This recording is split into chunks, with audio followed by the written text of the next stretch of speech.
Hello everyone. MP के classes YouTube channel में आप सभी का स्वागत है।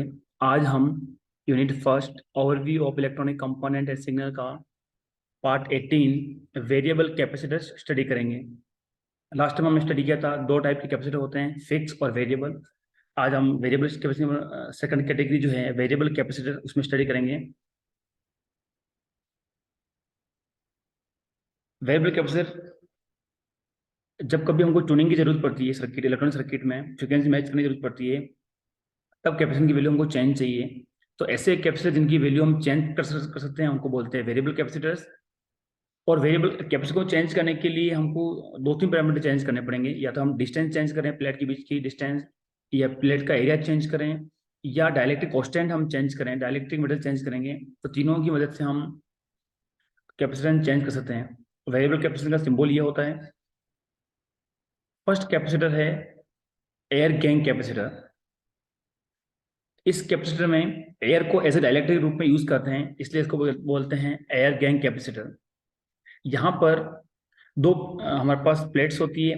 एक तो होती है स्टेशनरी प्लेट, फिक्स प्लेट जिसको हम बोलते हैं पी प्लेट बोलते हैं, यहाँ बीच में नॉब है। और दूसरी है क्यू प्लेट, ये है रोटेशनरी प्लेट है। ये मूवेबल प्लेट है। ये प्लेट नॉब, दोनों प्लेट इस नॉब से कनेक्टेड है। तो जब भी हम इस नॉब को मूव करेंगे तो वन साइड घुमाएंगे तो ये प्लेट्स आपस दोनों प्लेट्स आपस में पास नजदीक आएगी। इससे इनका जो वर्किंग एरिया है, मैक्सिमम एरिया, वो बढ़ जाएगा। और हमने पढ़ा था कि capacitor is directly proportional to area, effective area. तो इफेक्टिव एरिया बढ़ जाएगा और एरिया बढ़ने से हमारा कैपेसिटर बढ़ जाएगा। इन प्लेट को अदर साइड में मूव करेंगे तो इफेक्टिव एरिया ए डिक्रीज होगा, और ए डिक्रीज होने से हमारा कैपेसिटर डिक्रीज हो जाएगा।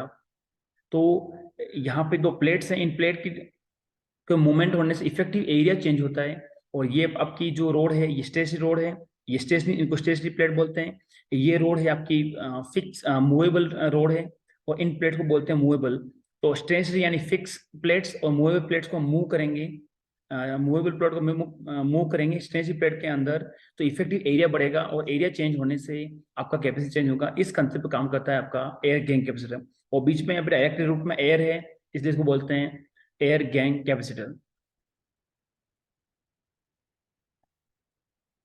तो यहाँ पे दो पार्ट होता है, स्टेटर और रोटर। स्टेटर मतलब स्टैटिक पार्ट, स्टेशनरी पार्ट, और रोटर मतलब मूवेबल पार्ट।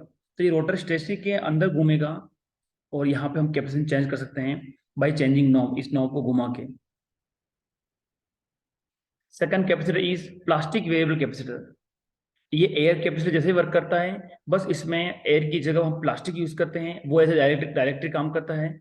और यहाँ ऊपर ये नॉब लगी हुई, इस नॉब को हम मूव करेंगे बाई हेल्पिंग सम स्क्रू, तो यहाँ पे कैपेसिटी चेंज होगा। इसको बोलते हैं प्लास्टिक वेरिएबल कैपेसिटर। इसका कैपेसिटर टू वॉल्यूम रेशियो ज्यादा होता है as compare to air. Third type variable variable capacitor is ceramic variable capacitor. ये भी एयर कैपेसिटर जैसे काम करता है, बस यहाँ पर सिरेमिक मटेरियल यूज करते हैं हम। स्टेटर और रोटर, स्टेटर मतलब स्टेशनरी पार्ट, रोटर मतलब मूवेबल पार्ट। तो दोनों के बीच में हम डायरेक्ट मटेरियल यूज करेंगे, वो सिरेमिक होगा। और बाहर ऊपर की जो स्क्रू है, इस स्क्रू की हम हेल्प से हम स्टेटर और रोटर के बीच डिस्टेंस चेंज करेंगे, और हमारा कैपेसिटेंस क्या हो जाएगा, चेंज हो जाएगा। Fourth category is mica variable capacitor. यहाँ पर हम माइका यूज करेंगे एज डाइलेक्ट्रिक रूप में। और यहाँ पे इन कैपेसिटर को ट्रिमर भी कहते हैं, पैडर भी कहते हैं। This capacitor are also known as padder and trimmer.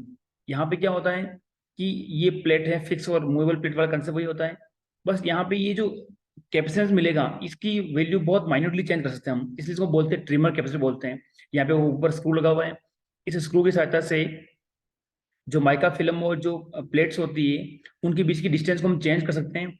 और डिस्टेंस की चेंज होने से आपका कैपेसिटेंस चेंज होगा। हमने पढ़ा है capacitance is inverse proportional to distance between plate. अगर डिस्टेंस कम होगी तो कैपेसिटेंस ज्यादा होगा, और डिस्टेंस ज्यादा होगी तो कैपेसिटेंस कम होगा। तो इस तरह से हम ये माइक्रो वेरिएबल कैपेसिटर काम करता है। इनको पैडल्स और ट्रिमर भी कहते हैं, ये ध्यान रखना है आपको।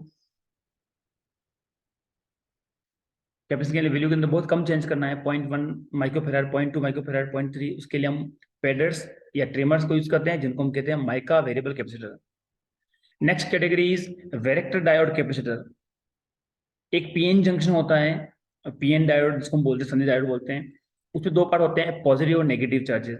जब पीएन जंक्शन को हम रिवर्स बायस में यूज करते हैं, तो रिवर्स बायस को यूज करने से जो पीएन जंक्शन की जो डिप्रेशन लेयर होती है, सेंटर में जो लेयर बनती है, वो डिप्रेशन लेयर रिवर्स बायस में चार्ज हम वोल्टेज बढ़ाते हैं तो डिप्लेशन लेयर की विड्थ जो चौड़ी होती है बढ़ती रहती है। तो हम ये कह सकते हैं कि हम वोल्टेज बढ़ाएंगे रिवर्स बायस में तो डिप्लेशन लेयर की विड्थ चेंज हो रही है। इसको हम समझ सकते हैं कि यहाँ पे ये एक एज ए कैपेसिटेंस काम करता है, क्योंकि दोनों प्लेट होती है पॉजिटिव और नेगेटिव, उसके बीच में एक लेयर बन जाती है, तो वो लेयर काम करती है जैसे डायलेक्ट्रिक का काम करती है।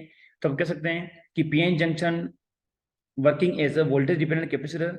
जब रिवर्स बायस होगा तो इसको हम कहते हैं वेरिएक्टर डायोड या वेरेक्टर डायोड, कैपेसिटर या वेरेक्टर कहते हैं सिंपल। और वेरेक्टर डायोड का जो कैपेसिटेंस होता है वो 0.1 पिकोफैरेड से 200 पिकोफैरेड में होता है। और ये वेक्टर हाई फ्रीक्वेंसी यूज आता है 0.3 गीगाहर्ट्ज से 3 गीगाहर्ट्ज तक, और हाईएस्ट कैपेसिटी रेंज मिलती है। और इनका जो प्रॉपर यूज करते हैं हम microwave microwave application, low noise amplifier, parametric amplifier, harmonic frequency generator या फ्रीक्वेंसी कन्वर्टर में इन वेक्टर डायोड को यूज करते हैं। ये भी एक कैपेसिटेंस के टाइप है। हमने अभी पढ़ा था कि वेक्टर डायोड होता है, तो ये वेक्टर डायोड का वर्किंग डायग्राम है। ये बेसिकली पीएन जंक्शन होता है। इस पीएन जंक्शन को हम रिवर्स बायस करते हैं, मतलब पी साइड को हम कनेक्ट करेंगे नेगेटिव बायस से और एन साइड को कनेक्ट करेंगे पॉजिटिव साइड से। इसको बोलते हैं रिवर्स बायस। ये पी साइड और एन साइड दो कैपेसिटर की प्लेट जैसे काम करता है। और बीच की जो डिप्लेशन लेयर है, जहाँ पे एक बैरियर हाइट बन जाती है, एक बैरियर बन जाता है जो किसी भी चार्ज को आपस में पी को एन साइड में एन को पी साइड में नहीं जाने देता है, इस बैरियर हाइट को हम कहते हैं डाइलेक्ट्रिक। ये जैसे डाइलेक्ट्रिक का काम करेगा। तो जैसे हम रिवर्स बाय बढ़ाते जाएंगे, ये डिप्लेशन लेयर की हाइट बढ़ती जाएगी यहाँ पे। यानी कि हम कह सकते हैं कि यहाँ पे कैपेसिटेंस जनरेट हो गया है और वो कैपेसिटेंस की वैल्यू चेंज होती रहेगी। और ये